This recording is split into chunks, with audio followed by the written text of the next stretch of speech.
कई बार अनजाने में और बहुत बार स्वार्थवश कुछ इंसान ऐसे कर्म कर देते हैं जिसका पछतावा उन्हें जीवन भर रहता है।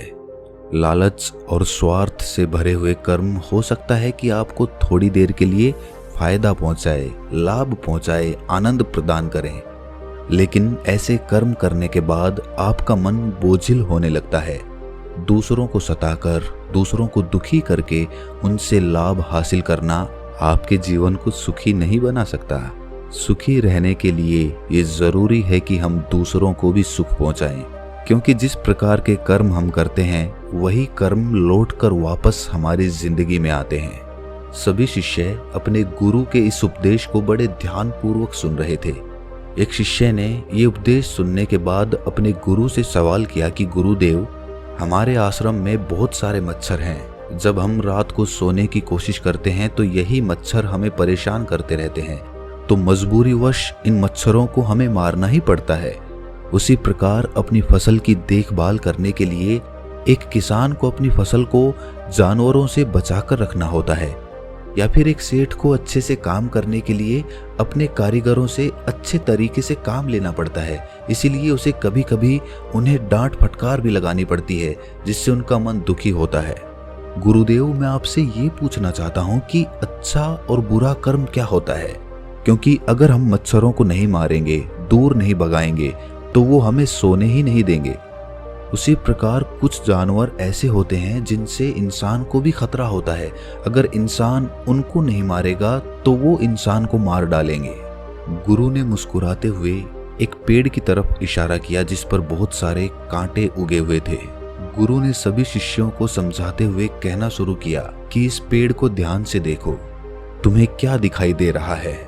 एक शिष्य ने कहा कि गुरुदेव, पेड़ बहुत बड़ा है। तो दूसरे शिष्य ने कहा कि गुरुदेव, पेड़ पे बहुत अच्छे फल लगते हैं। तीसरे शिष्य ने कहा कि गुरुदेव, पेड़ की छांव बहुत अच्छी है। एक और शिष्य ने बिल्कुल ही अलग जवाब दिया। उसने कहा कि गुरुदेव, इस पेड़ की लकड़ी बहुत महंगी है, बाजार में अच्छी कीमत मिलती है इस पेड़ की। गुरु ने सभी शिष्यों से सवाल किया कि मान लीजिए कोई लकड़हारा इस पेड़ की लकड़ी काटने के लिए आता है और उसे कांटा लग जाता है, तो क्या इस पेड़ ने कोई गलती की? क्या इस पेड़ का वो बुरा कर्म कहलाएगा? गुरु ने सभी को समझाते हुए कहना शुरू किया कि प्रकृति इन पेड़ पौधों को भी ताकत देती है खुद की रक्षा करने की। ये कांटे इस पेड़ पर इसीलिए उगे हुए हैं ताकि ये अपनी रक्षा कर सके, और अगर अपनी रक्षा करते हुए ये किसी को हानि भी पहुंचा देता है तो वो बुरा कर्म कैसे हो सकता है? क्योंकि इसका सर्वप्रथम कर्तव्य यही है कि पहले वो खुद की रक्षा करे, क्योंकि जब ये खुद की रक्षा कर पाएगा तभी तो दूसरों को फल प्रदान कर पाएगा। इसीलिए खुद की रक्षा के लिए किया हुआ कर्म कभी भी बुरा कर्म नहीं होता है। गुरु ने कहा कि जीवन एक द्वंद्व है। यहाँ पर अच्छा कर्म और बुरा कर्म इतना साफ नहीं होता है। आसानी से तुम निर्णय नहीं ले पाओगे कि अच्छा कर्म क्या है और बुरा कर्म क्या है। उसके लिए तुम्हें तर्क शक्ति का इस्तेमाल करना होगा। जब हम किसी हिरण को शेर का निवाला बनते हुए देखते हैं तो हमारे दिल में बहुत करुणा उठती है। उस शेर के प्रति हमारे मन में नफरत पैदा होती है। लेकिन समझने की बात यह होती है कि शेर का शिकार तो हिरण ही है। अगर वो हिरण का शिकार नहीं करेगा तो भूख से खुद मर जाएगा। तो इसमें शेर गलत कैसे हो सकता है? देखिए, प्रकृति के कुछ नियम और कानून होते हैं और उसी के अनुसार संसार चलता है। अहिंसा परमो धर्मा, ये कथन शास्त्रों में भी लिखा हुआ है और हम सब ने सुना होगा कि अहिंसा सबसे बड़ा धर्म होता है, लेकिन सिर्फ तब तक जब तक आपकी सुरक्षा की बात नहीं आती है। जहां पर आपकी सुरक्षा को खतरा होता है वहां पर इंसान को अहिंसा त्यागनी ही पड़ती है। अगर वो वहां पर भी अहिंसा अपनाएगा तो वो कायर कहलाएगा। शिष्य ने सवाल किया कि गुरुदेव, तो क्या फिर मांस खाना सही है? क्योंकि मांस भी तो हम अपनी भूख मिटाने के लिए ही खाते हैं, और अगर हम अपनी भूख नहीं मिटाएंगे तो हम तो मर जाएंगे। तो इस प्रकार तो मांस खाना भी सही हुआ। गुरु ने कहा कि एक शेर के लिए मांस खाना सही है क्योंकि उसके पास कोई दूसरा विकल्प नहीं है, लेकिन हमारे पास विकल्प होते हैं। हम सिर्फ अपने स्वाद के लिए मांस खाना पसंद करते हैं, और सिर्फ अपने स्वाद के लिए किसी असहाय प्राणी की हत्या कर देना कहां से उचित हो सकता है? हाँ, तुम्हारा मांस खाना सही हो सकता था अगर तुम्हारे पास दूसरा कोई विकल्प नहीं होता, लेकिन अभी तुम्हारे पास विकल्प मौजूद हैं। गुरु ने सभी शिष्यों को समझाने के लिए एक कहानी सुनानी शुरू की। गुरु ने कहा कि किसी गांव में एक चोर रहता था। चोरी करना ही उसका पेशा था। ये बात गांव में किसी को नहीं पता थी कि वो एक चोर है। एक दिन उसकी माँ बहुत बीमार हो गई। चिकित्सक ने बताया कि इसके इलाज के लिए जो दवाइयाँ चाहिए होंगी वो काफी महंगी आती है, इसीलिए तुम्हें धन की आवश्यकता होगी। उसी रात वो चोर एक अमीर सेठ के घर में चोरी करने के लिए घुस गया, लेकिन बदकिस्मती से आज उसकी चोरी पकड़ी गई। जब सेठ ने उससे पूछा कि आज तक तो तुमने कभी चोरी नहीं की, आज ऐसी क्या मजबूरी हो गई कि तुम्हें चोरी करनी पड़ रही है? फिर क्या था? उस चोर ने गिड़गिड़ाना शुरू कर दिया, हाथ जोड़कर जोर जोर से रोने लगा और रोते हुए कहने लगा कि सेठ, मेरी माँ बहुत बीमार है, अगर तुरंत उसका इलाज नहीं किया गया तो वो बच नहीं पाएगी। सेठ ने जाकर उसकी माँ का हाल जाना और उसे यकीन हो गया कि ये चोरी अपनी माँ को बचाने के लिए ही कर रहा था, इसीलिए उसने उस चोर को माफ कर दिया। गुरु ने सभी शिष्यों को समझाया कि हम सब अपने जीवन में यही तो करते हैं। गलत कर्म हम हमेशा करते रहते हैं, लेकिन जिस दिन हमारा गलत कर्म पकड़ा जाता है तो हमारे पास कोई ना कोई बहाना तैयार होता है कि इस मजबूरी में मुझे ये कर्म करना पड़ रहा है।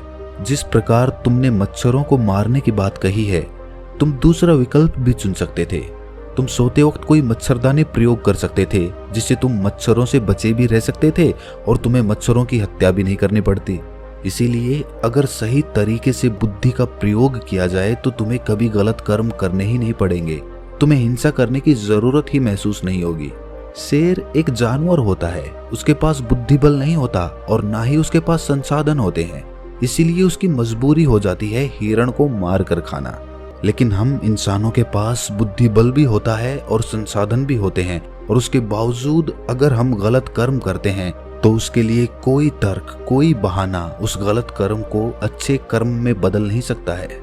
एक सेठ अपने कारीगरों से प्रेम से भी काम ले सकता है, लेकिन अहंकारवश अपनी सत्ता को स्थापित करने के लिए वो अपने कारीगरों को डांटता और फटकारता रहता है, अपने आप को ऊंचा और उनको नीचा दिखाने का प्रयास करता रहता है, और फिर ये तर्क भी दे देता है कि मेरी मजबूरी है ये करना कौन चाहता है, मेरा तो यही कर्म है, अगर मैं इसे ही अच्छे तरीके से नहीं करूंगा तो परमात्मा बुरा मान जाएगा। गुरु ने सभी शिष्यों को समझाया कि कभी भी अपने गलत कर्म को सही साबित करने का प्रयास मत करो। ये अहंकार का रूप होता है। आपका अहंकार जो होता है वही गलत कर्म को सही साबित करना चाहता है। वो सोचता है कि मैं गलत कैसे हो सकता हूँ, और यहीं पर आप अपने अहंकार को बढ़ावा देते चले जाते हैं। अगर कोई गलती हुई है तो उसे स्वीकार करो। जब तुम किसी गलती को अपने मन से स्वीकार कर लेते हो तो तत्क्षण वो गलती भविष्य में दोहराई नहीं जाती है। एक शिष्य ने गुरु से सवाल किया कि गुरुदेव, अगर किसी से अतीत में गलत कर्म हुए हैं, गलतियां हुई हैं, तो उन गलतियों को कैसे ठीक किया जा सकता है?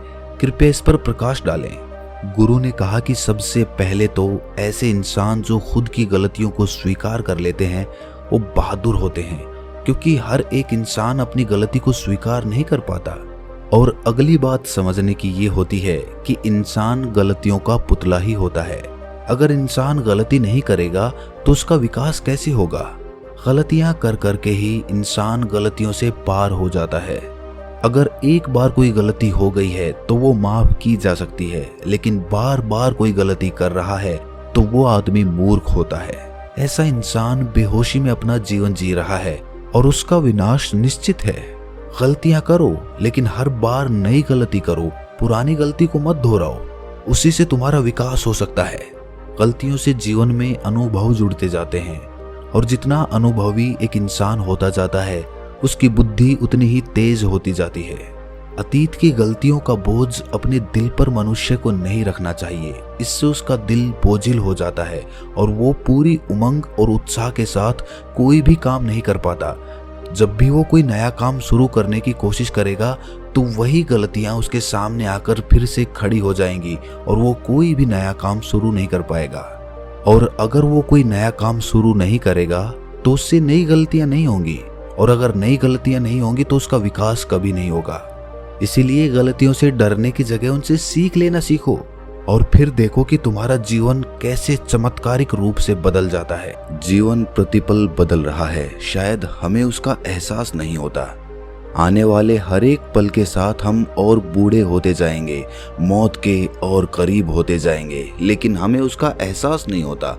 जीवन की भागदौड़ में मनुष्य ये भूल ही जाता है कि कोई भी सांस उसकी आखिरी सांस हो सकती है।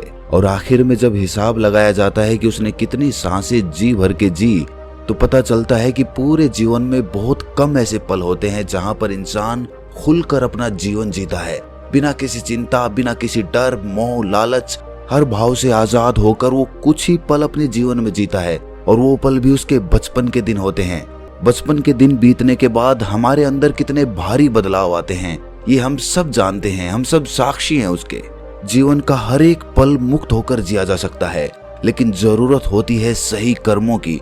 कर्मों के बारे में सही ज्ञान होने पर आदमी के अंदर के द्वंद्व खत्म हो जाते हैं, और जब द्वंद्व खत्म होते हैं तब शंका मिटती है, और शंका मिटने के बाद इंसान का एक नया जन्म होता है। आज तक हम शंका यानी कि संशय में ही तो जीते आए हैं। ये खरीदूं, वो ना खरीदूं, इससे बात करूं, उससे बात ना करूं। हर चीज में हमारे दो पहलू होते हैं, हर विचार हमारा बटा हुआ होता है। इसीलिए हम कोई भी निर्णय पूरे मन से नहीं ले पाते, हर निर्णय आधा अधूरा रहता है, और इसीलिए हमें अपने जीवन में कभी सफलता नहीं मिल पाती। लेकिन एक बार अगर आपको समझ में आ जाए कि क्या सही है क्या गलत है, तो आपके मन में से सारा संशय दूर हो जाएगा, और वो संशय दूर होने के बाद सफल होने से कोई नहीं रोक सकता आपको। अपने विवेक का इस्तेमाल करना सीखिए, बुद्धि का उच्चतम प्रयोग करें, तभी आपको पता चलेगा कि क्या सही है क्या गलत है। हर समय सही और गलत का निर्णय इतना आसान नहीं होता है, क्योंकि दुनिया में, असल दुनिया में सब कुछ इतना साफ साफ नहीं होता। हमें चुनाव करना पड़ता है, हमें अपनी बुद्धि का प्रयोग करना पड़ता है, विवेक का इस्तेमाल करना पड़ता है, तब जाकर हम कहीं ये निश्चय कर पाते हैं कि क्या सही है और क्या गलत है। और यकीन मानिए, अगर आपने सही कर्मों की धारा पकड़ ली तो आपका जीवन धन्य हो जाएगा, क्योंकि जीवन में जो करने योग्य होता है वो सही कर्म होता है। लेकिन अधिकतर लोगों को सही कर्म का मतलब ही नहीं पता होता। कर्म तो हम सभी करते हैं, लेकिन परिणाम हर किसी को नहीं मिलता। परिणाम सिर्फ उन्हें ही मिलता है जो परिस्थितियों के अनुसार सही कर्म करने का साहस दिखाते हैं, जो चिंतन करके ये जान पाते हैं कि कर्म का सिद्धांत क्या होता है और अलग अलग कर्मों का हमारे जीवन पे क्या असर पड़ता है। जब इंसान भली भांति अपनी दृष्टि से ये सब देख लेता है, तब उसका कर्मों के बारे में सारा संशय दूर होने लगता है, और तब धीरे धीरे अनुभव के साथ उसे पता चलता जाता है कि जो कर्म वो कर रहा है वो किस श्रेणी के कर्म है। क्योंकि 3 श्रेणियां होती हैं, उच्चतम श्रेणी, मध्यम श्रेणी और न्यूनतम श्रेणी। जो मनुष्य बिना किसी लालच, मोह या द्वेष के कोई निर्णय करता है, कोई कर्म करता है, तो ऐसा कर्म हमेशा उच्चतम श्रेणी में आता है। और जो इंसान दूसरों को दुखी करने के लिए अपने मोह, अपने लालच और अपने द्वेष के अभिभूत होकर कर्म करता है, वो न्यूनतम श्रेणी में आता है। अब आपको खुद आकलन करना है कि जो भी आप कर्म करते हैं वो किस श्रेणी में आते हैं, और अगर वो श्रेणी न्यूनतम है तो उसे उच्चतम लाने का प्रयास कीजिए, तभी आपका जीवन बदलेगा। वरना तो जीवन भर आपके कर्म आपको प्रभावित करते रहेंगे, आपको दुखी करते रहेंगे। अपनी बात को खत्म करते हुए गुरु ने आखिर में कहा कि जो भी गलतियां करो होश पूर्वक करो, बेहोशी में नहीं। और होश जीवन में तभी जागृत होता है जब तुम ध्यान की अवस्था में प्रवेश करते हो। इसके बाद सभी शिष्य अपने गुरु के निर्देशों के अनुसार ध्यान में प्रवेश कर जाते हैं। तो दोस्तों, कैसी लगी ये कहानी आपको कमेंट सेक्शन में जरूर बताना, और अच्छी लगी हो तो इस चैनल को सब्सक्राइब करके नोटिफिकेशन बेल को जरूर प्रेस कर देना। तो मिलते हैं अगली कहानी में, तब तक के लिए अपना ख्याल रखें।